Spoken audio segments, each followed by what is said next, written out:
Good morning, everyone. Good morning. Shall I talk in soft tones for those with hard heads this morning? Are we in need of some soothing start to the morning?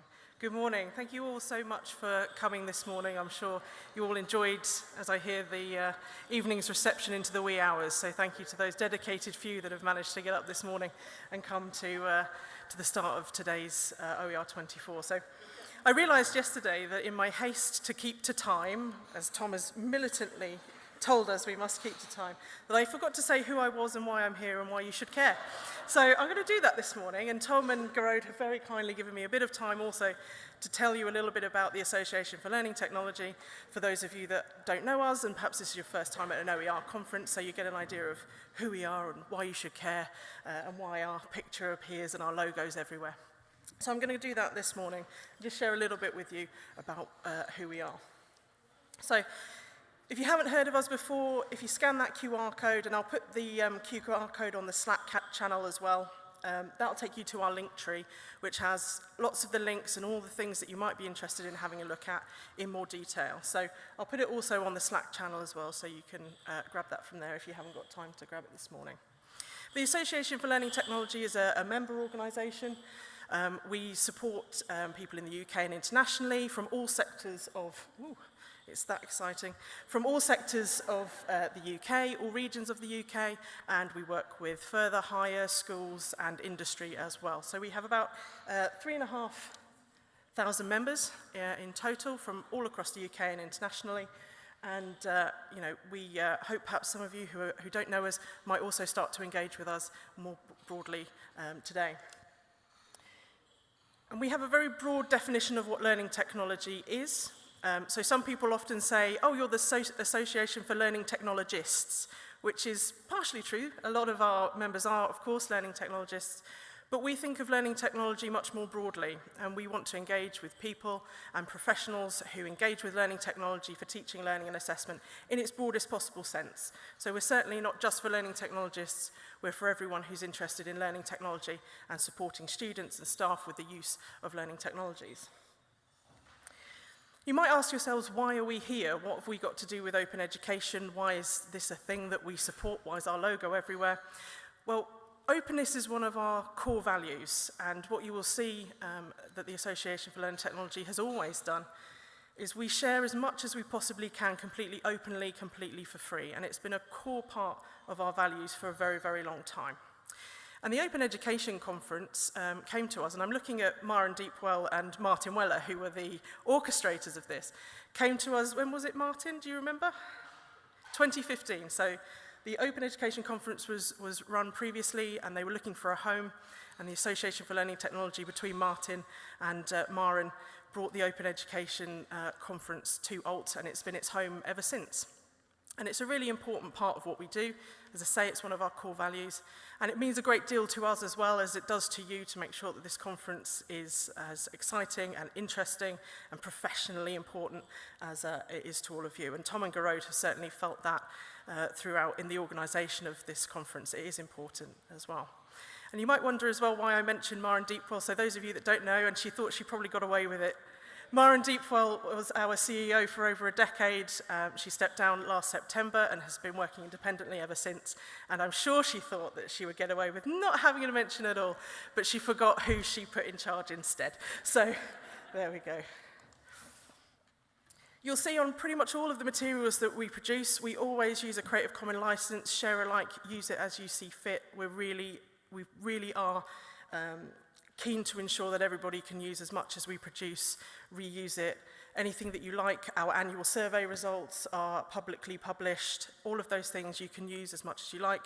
We publish the recordings from our events completely for free and openly as well after the events. So we try as much as we possibly can to model the open practices that we like to support, through this conference. And if you didn't know as well, we've had an open access journal since 1993, so we do this in collaboration with Open Academia, and it's it's grown and grown and grown over the years and is in a fantastic position now, a really well-regarded journal. So not only is it somewhere that you can go for information and finding the latest research on learning technology, but it's also a possible place for you to consider for dissemination of your own work and your own practices and your own papers. So do keep that in mind as you do your work. There's a fantastic place there to go and share. This is the right audience for this, of course, our framework for ethical learning technology, and there's been a lot of talk about ethics, particularly in reference to Gen AI. And one of the things that we often do with members, and some of them may actually be here, I think, who worked on this framework, is we share these sorts of frameworks, our knowledge and our understanding very openly as well. So do take a look. There's lots of information that I could tell you, lots of things that we do that I couldn't even fit into this presentation. So do go and explore our website as well. We also do multiple events as well. So obviously you're at OER this year. And we have our September annual conference coming up very shortly, and that's our sort of largest conference, and it's a much broader, wider theme around learning technologies. And that'll be in Manchester this year from the 3rd to the 5th of September, and Scott Farrow and Diane Bennett will be our co-chairs for this year, and we'll shortly be releasing the registration and also the call for papers as well. So if you've got something you want to share, then do consider that as well in September. And of course, there's no such thing as a free conference. We're also looking for co-chairs for next year. So if you've been seeing OER, you like the vibe, and you think I'd like to be involved in that next year, then come and talk to myself or Katie and talk to Tom and Garode about what it's been like to be co-chairs. But we are looking for co-chairs for next year. So if that sounds like something you want to get involved in, please do come and talk to us. We also have a number of members in special interest groups. Our special interest groups focus around themes. So we have an open education special interest group as well. But we also have some UK and regional groups which people can engage with that do local and regional events about topics important to our members. We also have our certified membership scheme. If you haven't heard about that, that's a way to gain some professional accreditation and recognition for the work that you do with learning technologies, and it's just another way to develop and reflect upon the work that you've done throughout your careers. And I'm going to end quickly so that we don't run into the day, but I just want to start by thanking our headline sponsor, eCampus Ontario, and to Robert and his team for supporting this conference. To GoGN, and GoGN have been a long time through Martin and the rest of the team, a long-standing support of this conference, and they've been a sponsor again this year, and they've been co-chairs in the past, so a huge thank you to them as ever, and lots of their delegates are here as well, enjoying the conference. Instructure, of course, and if you haven't already, do go through there. I think they had some pandas yesterday. I don't know if there are any left, but if that sounds good, go and grab one of those. And to our event partners, Folter. Yes, good. And NTutor, and of course NTutor last night released their white paper on open education. So if you didn't manage to grab a copy of that, please do go and grab it from one of the MTU team. There should be some copies of that as well. And of course they sponsored last night's wonderful reception and music, so a big thank you to them. I also really want to make a proper shout out to the conference committee who do so much to contribute to this conference. These are their names. Some of them are here. I know Alice is here somewhere. I've seen Alice. There she is at the back there. So we've got quite a few of them here. Laurie's here as well. Donna is here. And they do a lot to contribute to this conference. They've been running around sharing sessions and helping out with that sort of thing. So a big and huge thank you to them.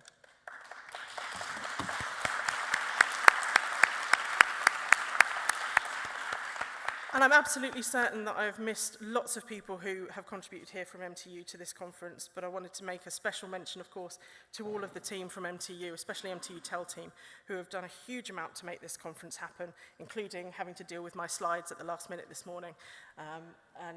They've just been fantastic. You know, Katie and I are on a busman's holiday. We've just been able to turn up and enjoy the conference, and everything has just been running so smoothly. So a huge thank you to them and to all the team.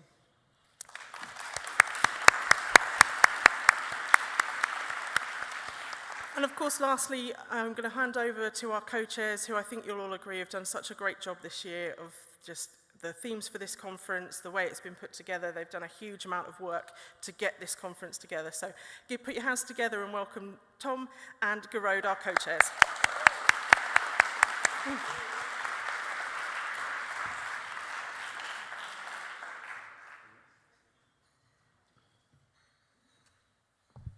just pointed out that even the second time you still didn't mention your name, Kerry.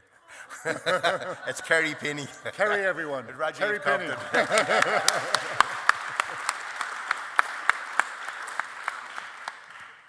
Okay, I don't have much to say this morning, really. I hope you all had a good night. You had a good night. I was told I had a good night. I was told I had a good night. Yeah. Okay. Yeah. We done our best. I hope you enjoyed it.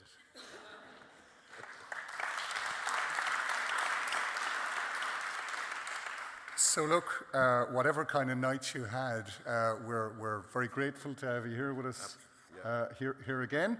And we're going to make it worth your while, because next up we have our second keynote. Okay. So this is a joint keynote, in fact, by Dr. Catherine Cronin and Professor Laura Chernovitz. They are, as most of you will know, the co-editors of this. I'm just straining to help us out there, will you? Okay, great. But this recent collection of essays and papers and speculative fiction and poetry and images, all providing different responses to that really important question: how can we build a better future for higher education? I think a lot of people in the audience have contributed to this collection as well, so you'll be familiar with it as well. But Catherine and Laura, of course, would be known independently as critical scholars. Catherine told me to get the word critical in there. Critical scholars and advocates for open education. But Catherine will be very well known to those of us in the Irish higher education sector for her work on the National Forum and the leadership she provided there in terms of open education. And I must say personally, and I know it'll be the same for you, you've always been just so generous with your time and your ideas and your knowledge, and that's really appreciated. And of course, Laura, you've played such a key strategic and scholarly role in open education in your own country and internationally, so it's just such a great pleasure to have you here with us. Absolutely, yeah. No, as I said, it was a particular pleasure to welcome you here, because we're getting a different voice. And genuinely, for people, if you haven't read this, you talk about, I was saying about, being open to different formats. We're so used to our standard scholarly piece, but this really tries to capture the breadth of human endeavour around and question what we're talking about for higher education, for good, whatever that good looks like. Indeed. Okay, over to you guys. Thank you so much.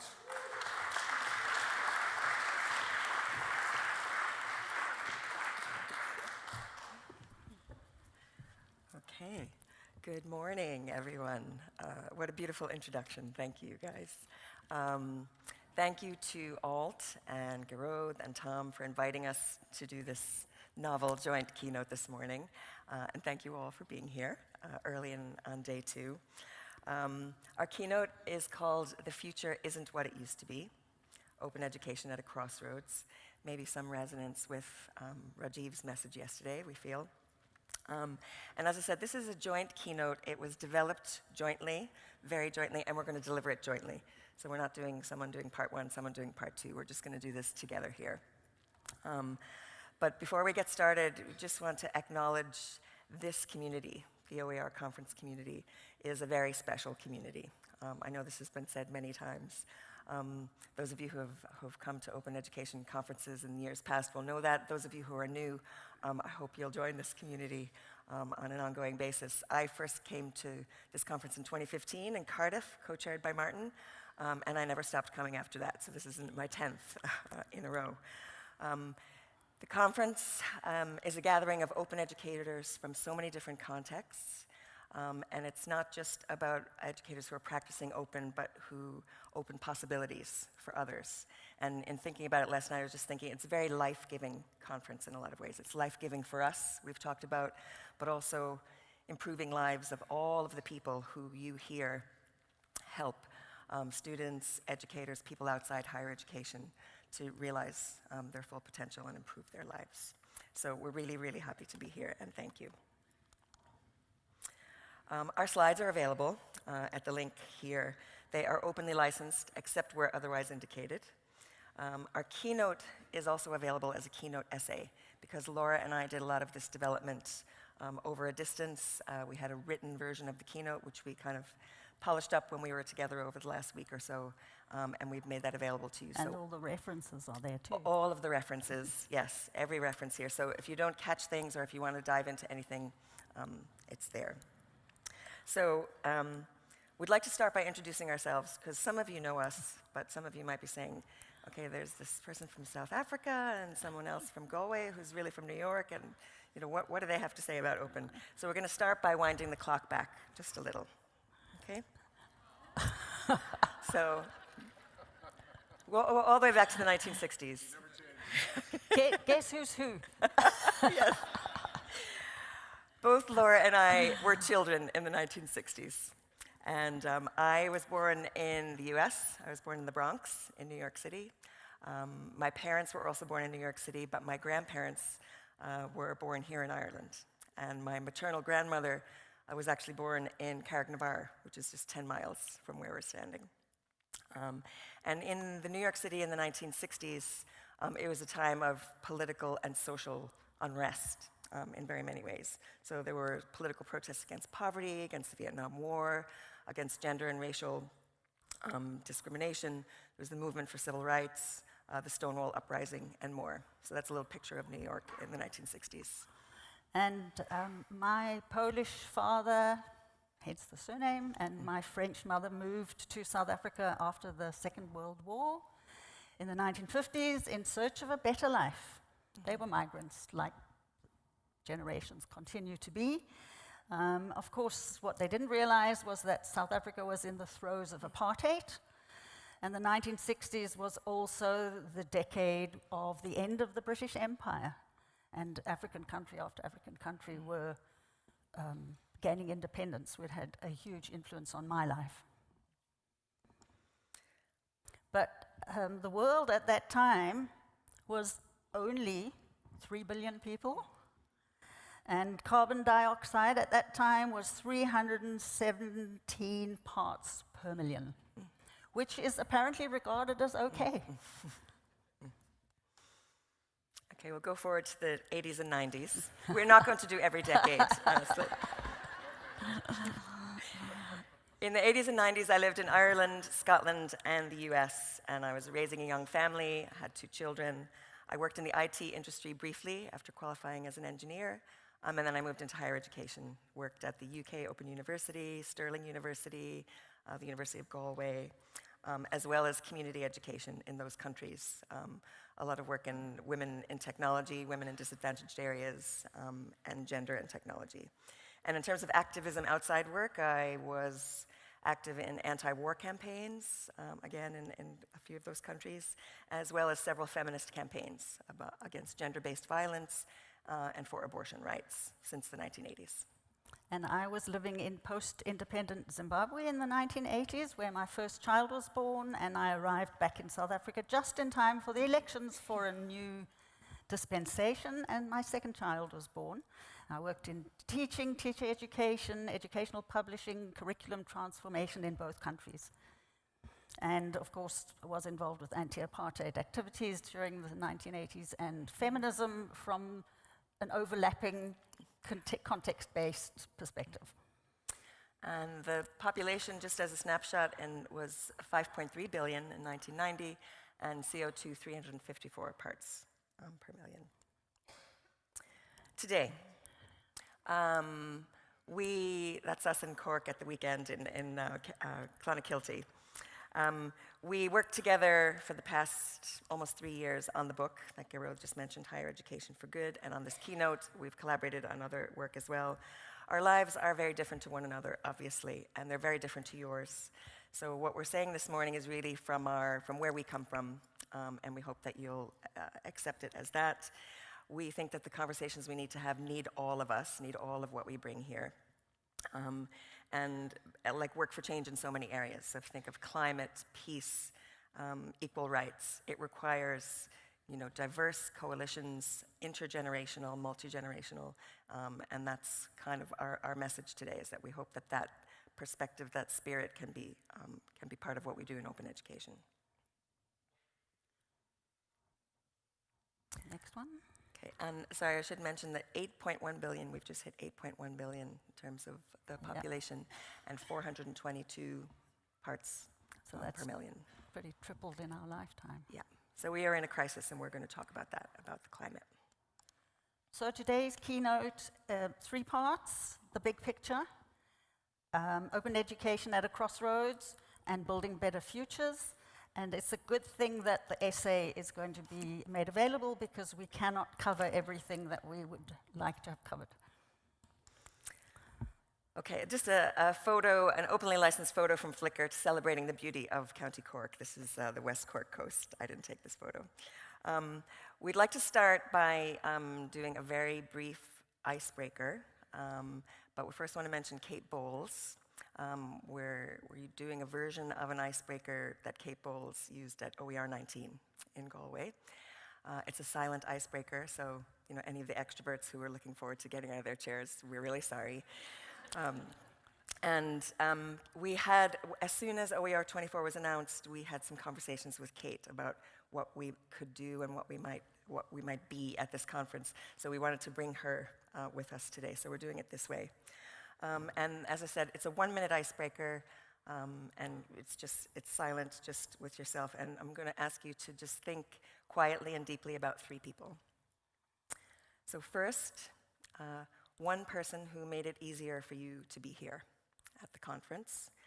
Maybe someone who's protecting your time and your attention, looking after your house or your children or your dog or your work. So think of that person.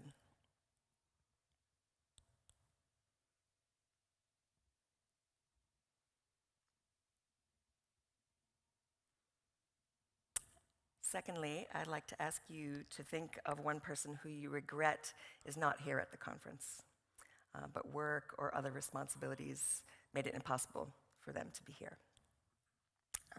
So I invite you to bring that person quietly into the room.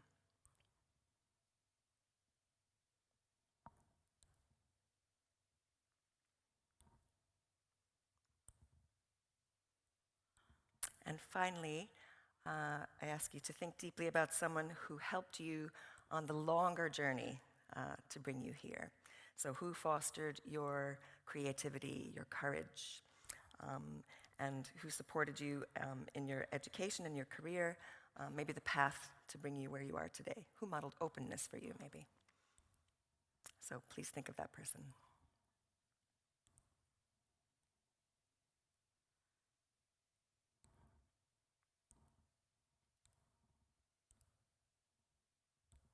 Okay, thank you. That's it. It's just a reminder, really, that we're so much more than our corporeal reality. We talked about diversity a few minutes ago, but there are so many others that support us in so many ways, visible and invisible. So thank you. And now we're going to get started with the body of the presentation. First is what we're calling the big picture, section 1.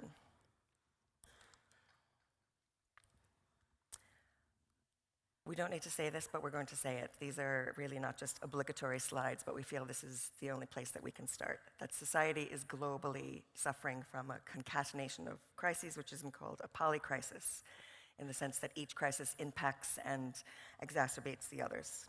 The crises, of course, include inequality, including but not limited to COVID, the climate crisis, as we said, worsening each year, human rights crises, linked to polarization and othering, cost of living crises, conflict, rising autocracy, forced migration, and so much more. So we understand that these global crises are experienced locally. We have a lot of data in the essay that we shared with you, but just as an example, we wanted to make a point that the crises of inequality are both intersectional and horizontal. So while stark disparities exist between global south and global north, which we will talk about a bit this morning, no continent is immune from inequality. And this particular analysis looks at inequality within countries, So it's from the World Inequality Report 2022, and it's the national average income levels the ratio of earnings of the top 10% to the bottom 10%. So the darker colors are the more severe inequality. So it's not just global south and global north. There's severe inequalities within countries. We think it's important to note that this troubles the neat, global north, global south divide. And finally, before I hand back over to Laura, the climate crisis, again, just pervades everything. So 2023 exceeded 1.5 degrees C warming globally on average for the first time. And the climate crisis, of course, interlinks with every other crisis. It's been mentioned here at the conference with AI, with higher education. This image is from a report by the Post-Carbon Institute, Welcome to the Great Unraveling, which is a counterpose to the Great Acceleration of the last century. And the report really talks a lot about what we can do in response. So we're going to bring that to what we can do in higher education, what we can do in open education. And I will hand over to you, Laura. Okay, so the other crisis that we thought was really important to include was the crisis of conflict and polarization. This report is the Democracy Index, and it has 5 categories, which it measures on a scale of 1 to 10, and over the last few years, it has been dropping every year.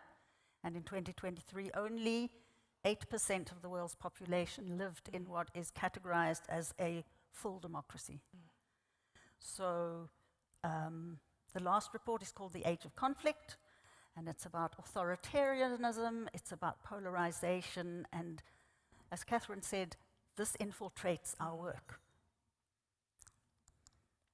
And related to that is the fact that the human rights, the director of the Human Rights Watch says that human rights are under threat. The entire system is under threat.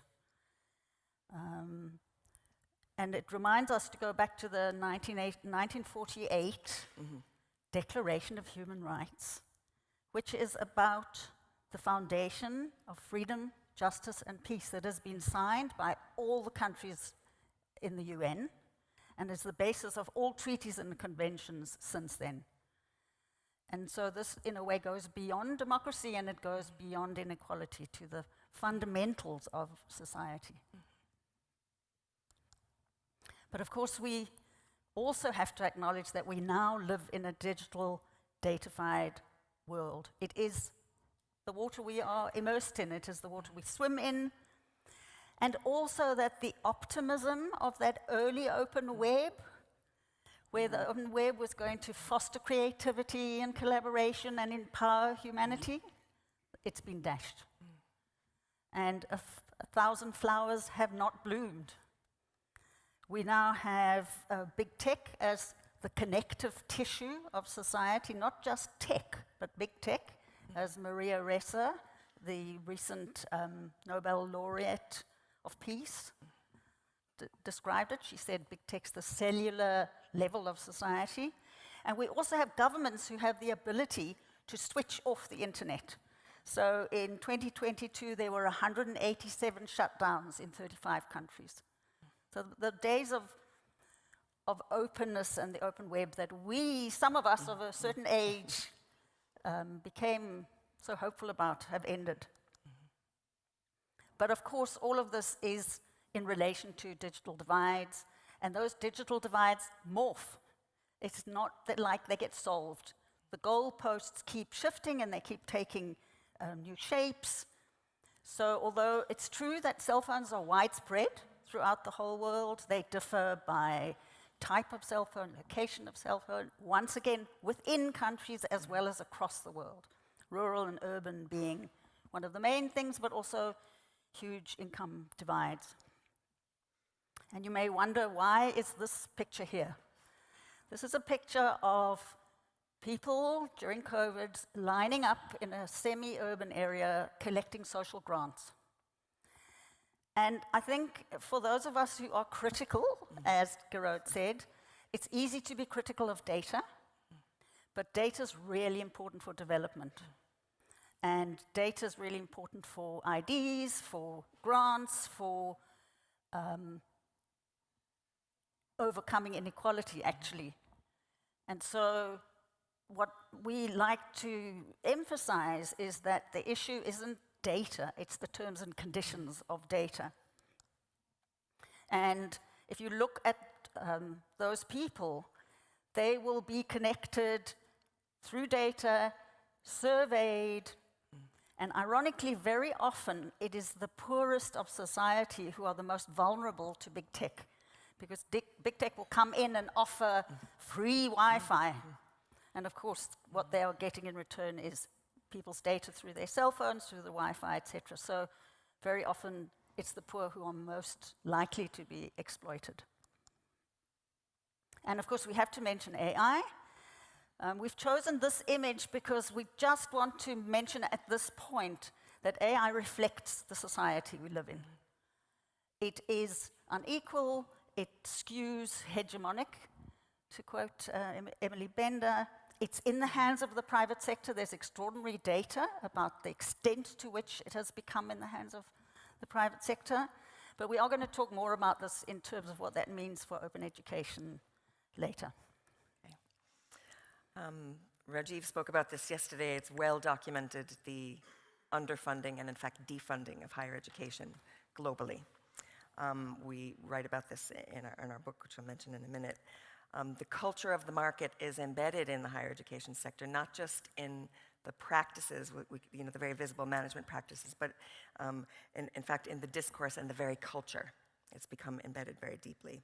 So what does underfunding look like? We know what it looks like. It looks like staffing cuts, cutting programs, rising costs, widespread resource restrictions, and so on. These things that we observed were boosted and accelerated during the pandemic, but they're not just because of the pandemic, as we know.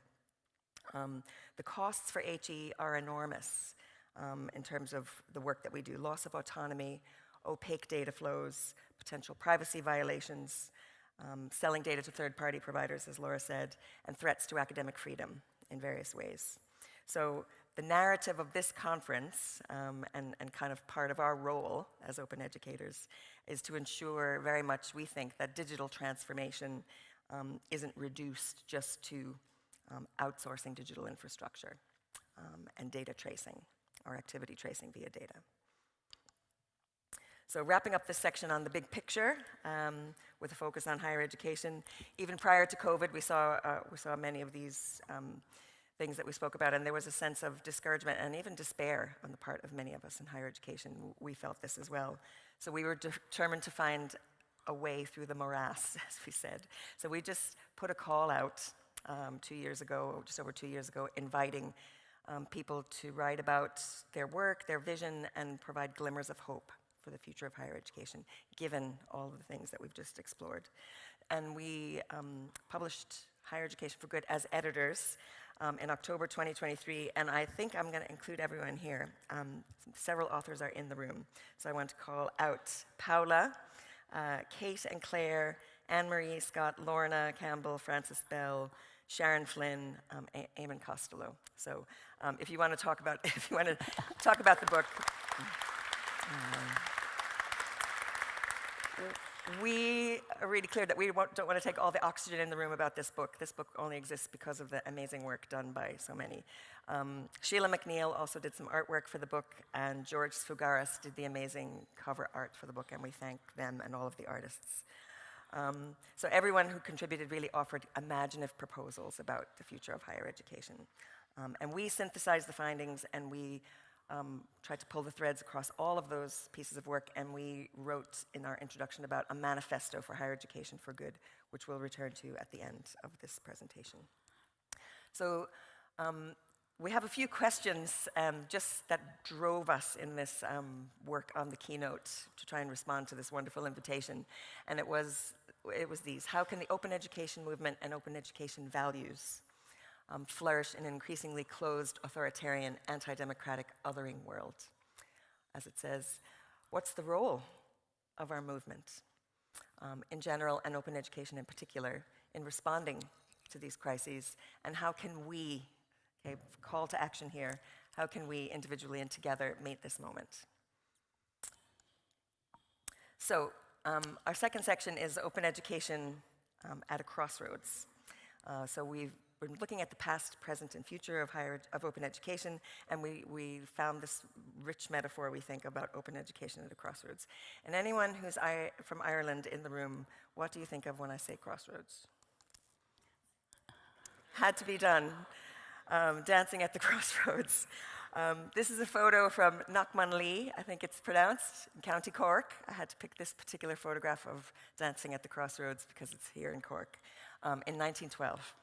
And for those of you who aren't from Ireland, the phrase dancing at the crossroads refers to an actual cultural event that used to happen where people would gather to play music and dance in the open spaces of crossroads. Crossroads dances were very popular up to the mid-20th century in rural Ireland. Then they were banned by law, but that's another story. But it's not just in Ireland that crossroads are a rich signifier. They're in other cultures as well. We went down many rabbit holes when we were preparing this talk, and it was fascinating to discover that there are gods and goddesses of crossroads in many cultures, and one of them is the misunderstood god Esu, who is in Benin, in Togo, in Nigeria, and then crossed over to Latin America, probably through various things, sometimes with different names. And Wole Soyinka, who is another Nobel laureate, talks about him being a dialectician, someone who looks beneath the surface, someone who doesn't trust appearances. We love that. And then Hecate is a goddess of the crossroads in ancient Greece, who often holds keys or a torch, and sometimes is between worlds. And what we loved about this is that this is liminality, transition. It really speaks to what we believe is this moment in open education. And we realize it's not only us, that others are using this metaphor. In democracy, data, copyright, there's some great work around the crossroads as a moment. We're going to take a moment to ask you, what do you think of when you hear open education?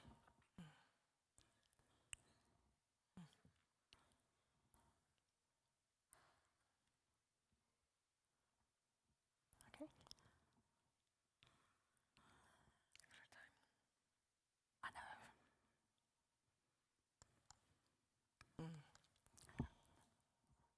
know. Okay, great.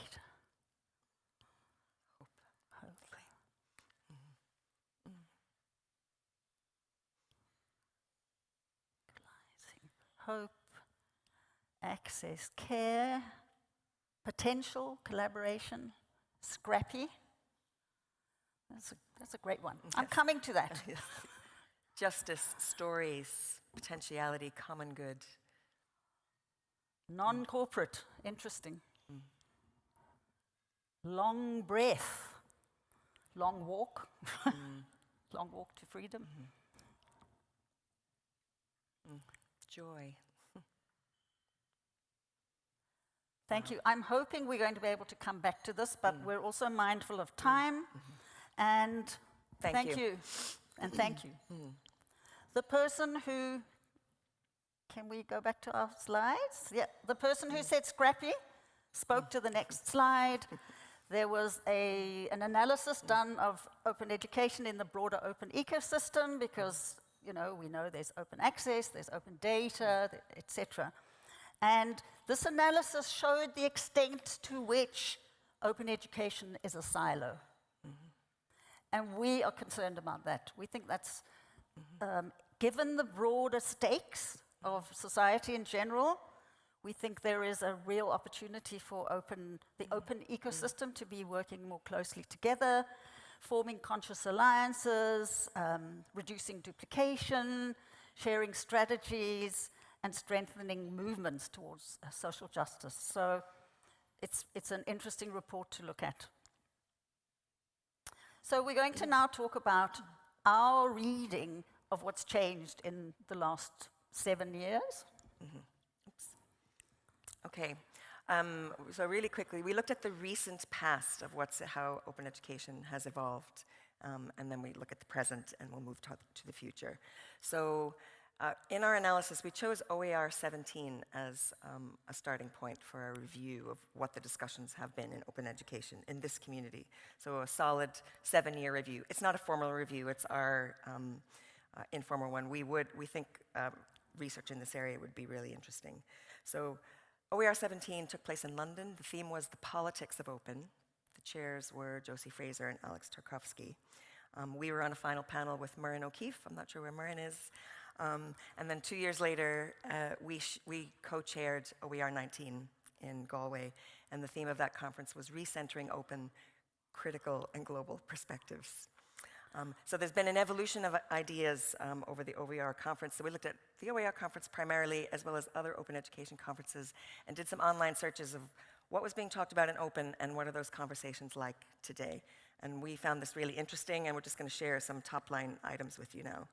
So firstly, what were we aware of then that is still prevalent now? So since at least 2017, the OER conference has had a strong theme of equity, social justice, and critical approaches. So it's really more embedded, isn't it? And yes, and indeed, it has become more embedded.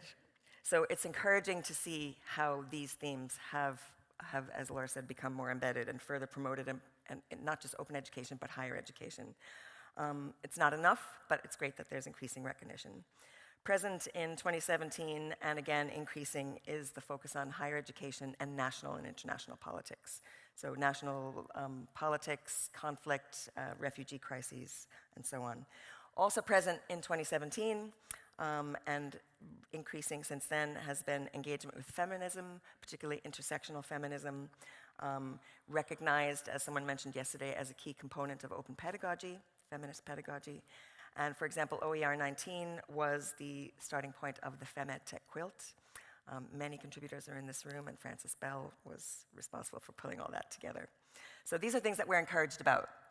How about things that there was some awareness then, but there's just some awareness now? It hasn't really developed that much. There was talk about that we need more work on the commons. We're still saying that. We need more work and more attention on the commons and its potential. So our research shows little change. I just want to mention a couple of people who are writing in this area: Paul Stacey, Jim Luke, Alex Tarkovsky. Open education policy, I saw Javiera a minute ago. We still need much more robust work in this area, and it's been a thread of this conference. Shout out to Leo. So Javiera Atenas, Leo Haveman, Lorna Campbell, and here in Ireland, work by Tony Murphy and myself at the National Forum and others, and Aisling Coyne. So, those are some pillars of work that's going on in open education policy, but we need much more. And finally, there were early observations at that time that we need copyright reform. That has just, the need has accelerated. We need more work in that area. Some awareness then, and our key issues now. There was mention, of course, about the infiltration of big tech, but now it is a huge issue. And AI in education, need I say any more? Completely unforeseen. It's interesting looking at this, because when we talk in 5 or 7 years from now, what will we say was completely unforeseen in 2024? Exactly. We don't know. But of course, COVID-19, the splintering of social media, the bad actors, and the dissolution of a platform that we all in open education used quite a lot to communicate with one another, and the enclosure of open content. So again, just some of our observations when we look back and see how the conversations have evolved. I'll hand over to you, Laura. Yes, and just to emphasize, we really think some more research needs to be done. These are our preliminary observations.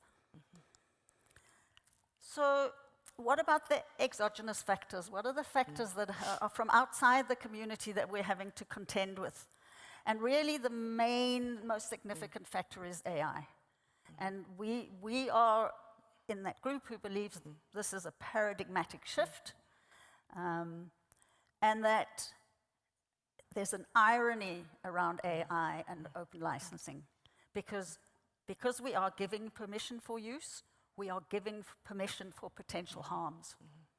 And we are already seeing, for example, with facial recognition, software being trained with openly licensed images. And those numerous court cases around illegal use do not apply to us. And we believe this needs a lot of thought. We also need to think about the work that we do. We're doing some really interesting work in AI, but have we been reading the terms and conditions ourselves? There's a fantastic presentation by Tori Trust, who points out that the prompts that we create are owned by the big tech companies. So we are, in effect, training the AI tutors who will replace us. And we're doing that legally. These are harms. And these are harms we need to be mindful of. We're also concerned about lack of transparency. The fact that these large language models are owned by big tech makes them very opaque. And for those of us who are worrying about new governance models, we are struggling to understand the rules and the terms in order to be able to think differently about open in the future.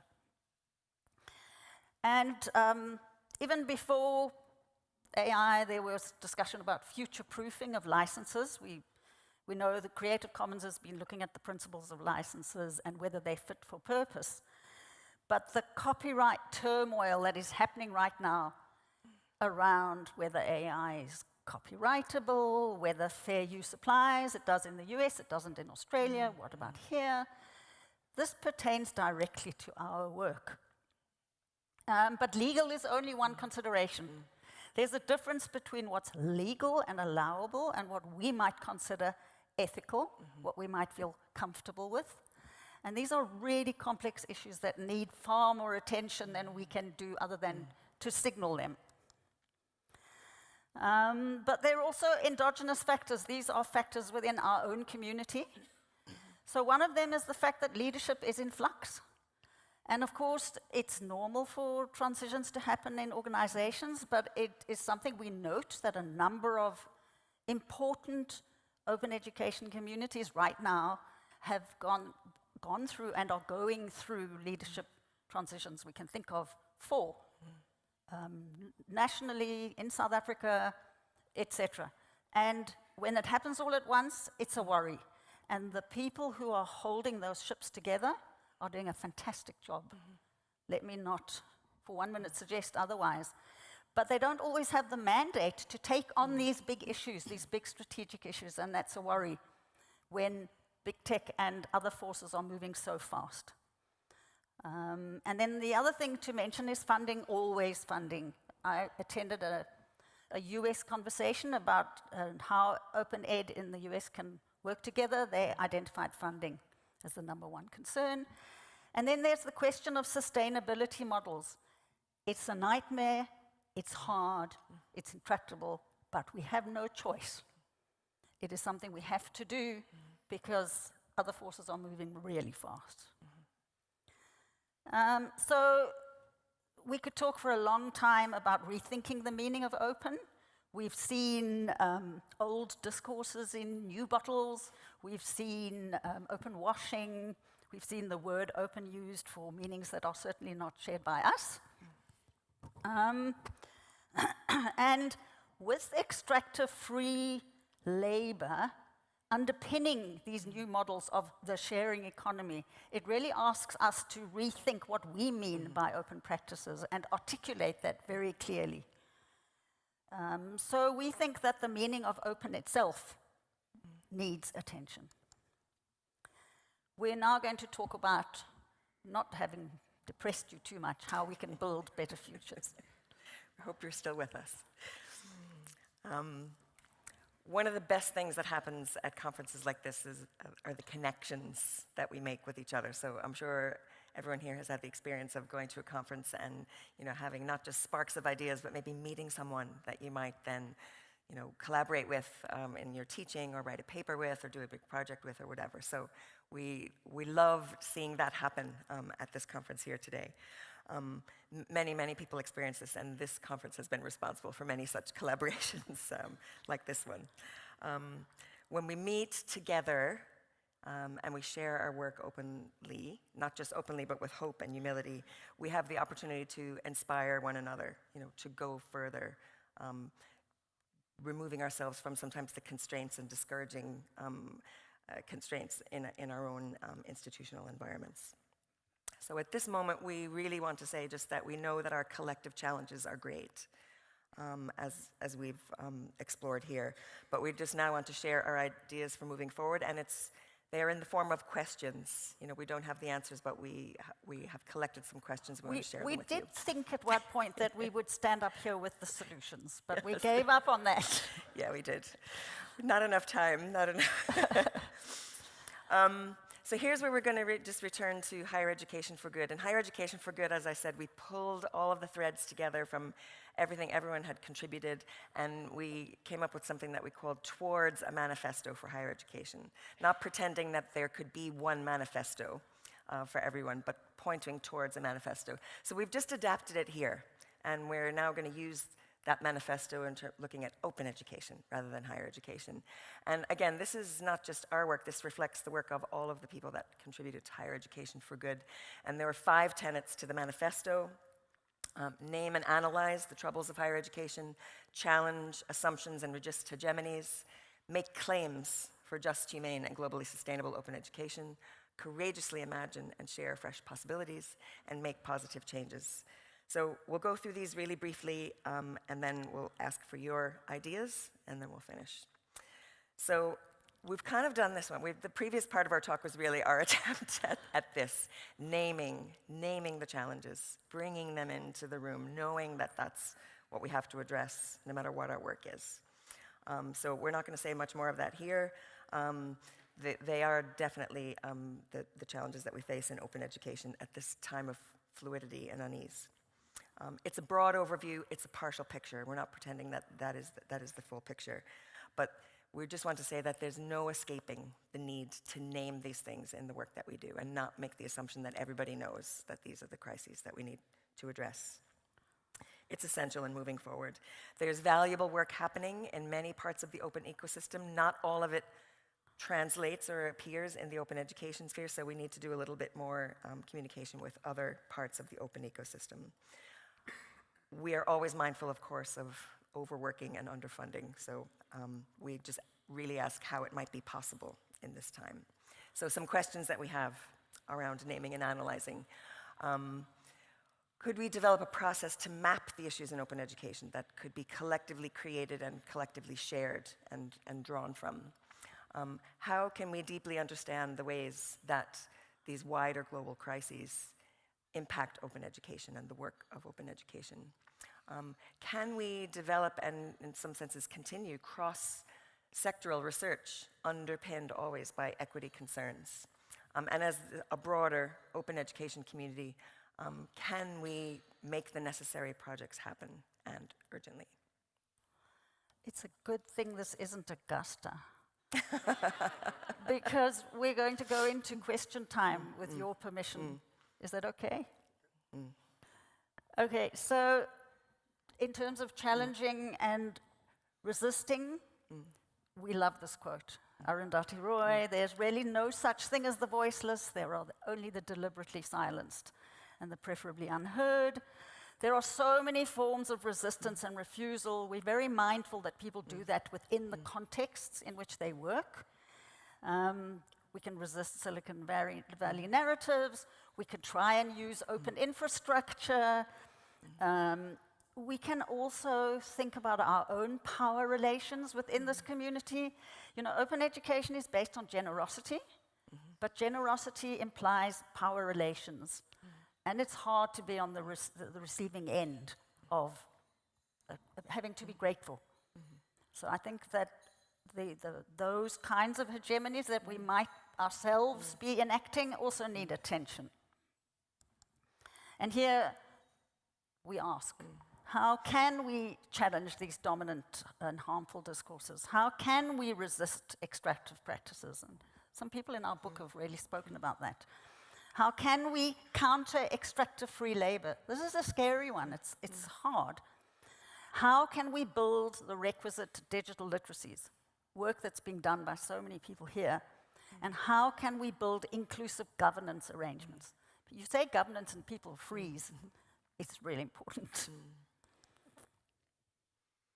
Okay, the third tenet is making claims for just, humane, and globally sustainable open education. We borrowed this from social justice work, which clearly makes the case that it's not enough just to resist and protest and adapt, but that if we are leading, we need to make clear claims to what open education can be that can help rally energy around what possible paths to better futures might be. So we have to be clear about what those claims are. And in Higher Education for Good, the themes that came out were just, humane, and globally sustainable. That was kind of the umbrella term for the claims that were made in the book to the good in all its interpretations. So we wonder how open education can operate in and contribute to ethical, non-discriminatory, non-exploitative technology systems where human rights are preserved and protected. We, like Rajiv did yesterday, we argue that the open education community is much more than access. Where we must be true to the pillars of not just social justice, but algorithmic justice, and all forms of design justice, epistemic justice, and more. It's inspiring to see how many sessions in this conference are dealing with just these issues. So, this is work that we certainly are going to share and make sure that other people know about. We were doing some of that yesterday using our limited and splintered social media. But it is truly inspiring to see the work that goes on here, and it will embolden others, and it already has emboldened others through the sharing that's happening. These critical approaches, we would just ask you to keep the perspective that you are making positive claims that, again, can be taken forward by others in other contexts and in their work, countering dominant narratives and inspiring kind of imaginative approaches for the future. So a few questions. These are really specific, but in terms of making claims, what is our responsibility when we make a claim for using open digital infrastructure? It's very difficult. There are challenges. But how can we do that? How can open educators work to change the dominant values and models of AI? What claims could we make on behalf of open? Do we have particular responsibility, and what is that to ensure data justice? And again, what is the role of open educators in raising the ecological issues of open-related work, particularly now in the realm of AI? And we know that it takes courage to imagine differently. And it takes courage in the context in which we all work.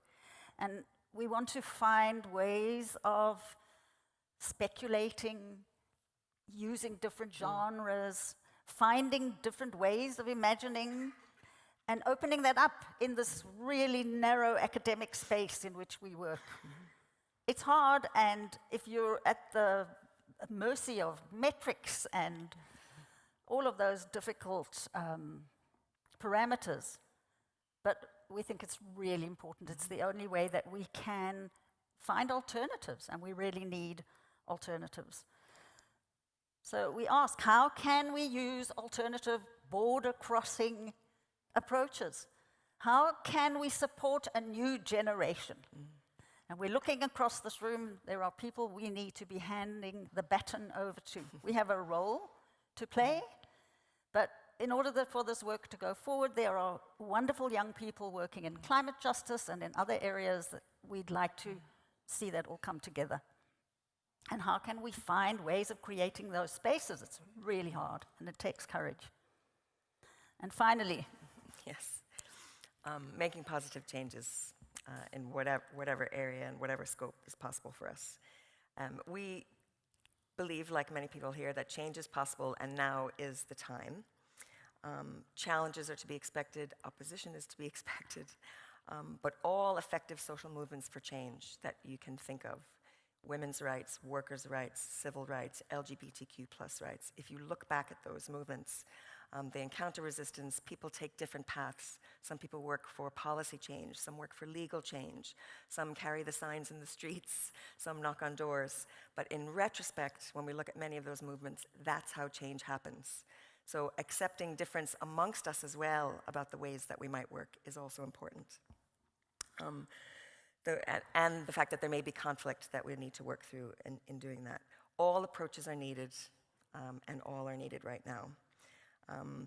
We can, and in fact, we have a link in our essay to about a dozen or more initiatives of open education advocacy groups that you can join today, tomorrow, whatever, if you want to be part of some of that work.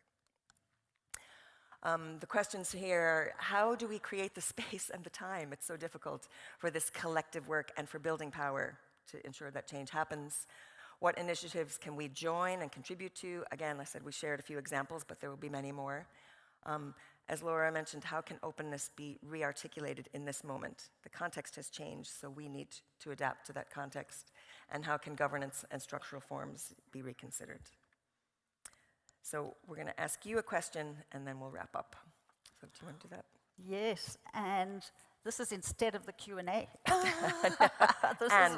This is an alternative that will allow everyone in this room to make suggestions, because ours is a limited view.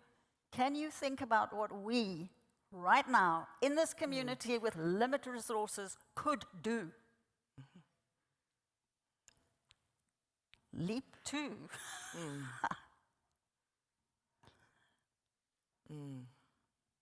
Spread the word, write business cases, communicate, talk as much as possible to people outside this community, yes. Write to a politician. Write to politicians Leverage in your resources. university. Keep hopeful, keep talking, help 2-year college folks get here, advocate, read the book, Read the book. influence strategy and policy. I'm sorry I can't read the Collaborate with the open system, more discussion, demystify, dance at the crossroads. Be kind, come together, support, start small, keep the faith, talk to others beyond our community. Online sprints, I like that. Keep banging the OE drum. Discuss the challenges. Share. Wow.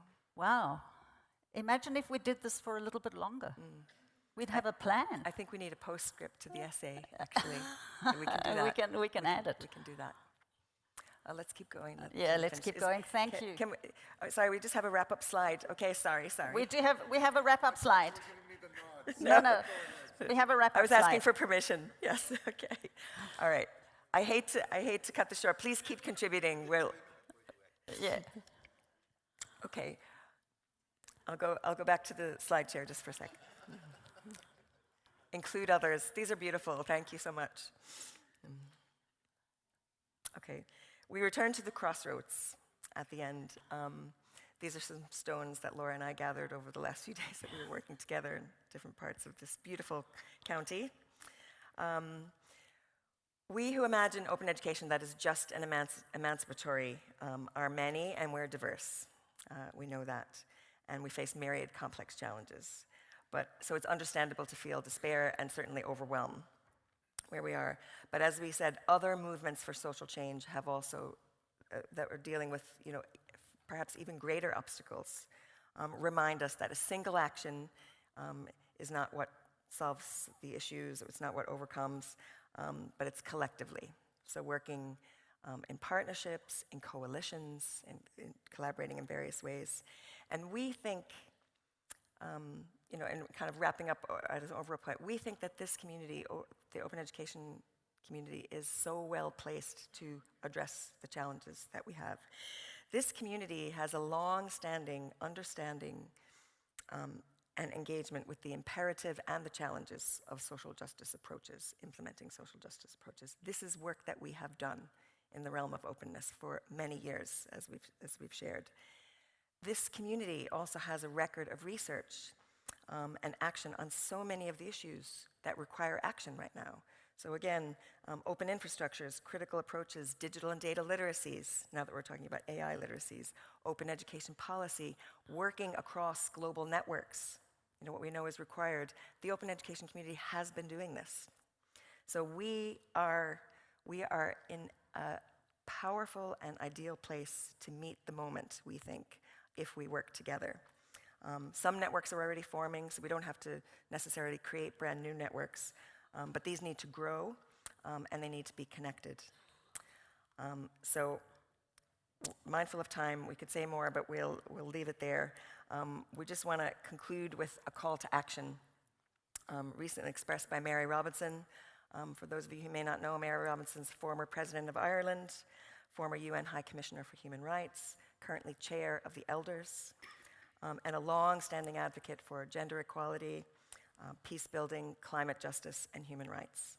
And in Mary Robinson's words, our best future can still lie ahead of us. It's up to us to get there. Thank you.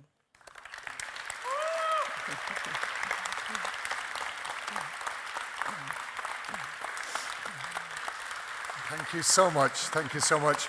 Despite your best efforts, I think there might actually be time for one question. So, does anyone have a question? One question. But yes. It would be ironic if nobody did. The one. Anybody? Question or comment? Maren, please. Can somebody get a microphone down to Maren? Thanks, Jeremiah.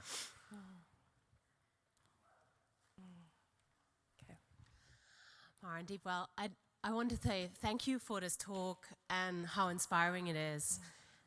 You talk a lot about personal action and that the time is now. And I wonder if you could just share maybe a little bit about where you see kind of the next step. You know, like you've mentioned some of the groups that we can join. But if someone is sitting here thinking, I want to do something, but I just don't know how to start, what would you say is a good stepping stone? You do that list. Do you want to start? So I think there are multiple strategies. We provided a list of organizations that people can join that are already doing this kind of thing. We don't think we need a new organization. We think we need to work within the existing structures. We need to grow them. We would argue, I think, that there isn't enough integration between the open education groupings. And of course, there are differences, and it would be imperfect. But the challenges we face are much bigger than our differences. So I really believe that we need to start working together across contexts, across organizations, in order to grow that strength. Because we really have a sense of fragility in this moment. Yep, I'll echo that as well. And we found in our work together in the book and even putting this keynote together, crossing borders is a way to gain strength and power. I think we found trust and courage in working with each other. We come from very different contexts. And many of us have had opportunities to work across contexts. So much we don't know when we just operate within our own context, within Irish higher education or within one institution. So making connections at events like this and learning from other contexts and elevating, realizing that some of our issues are the same, some are different. And again, we see that echoed in other movements, working across generations, across countries, across HE contexts, with partners outside HE. So those kind of diverse partnerships we think are really key. Risk, trust. Let's risk trust. Okay, folks, let's risk trust and let's get some tea and coffee. So Great. Thank you very much. Fantastic keynote speaker.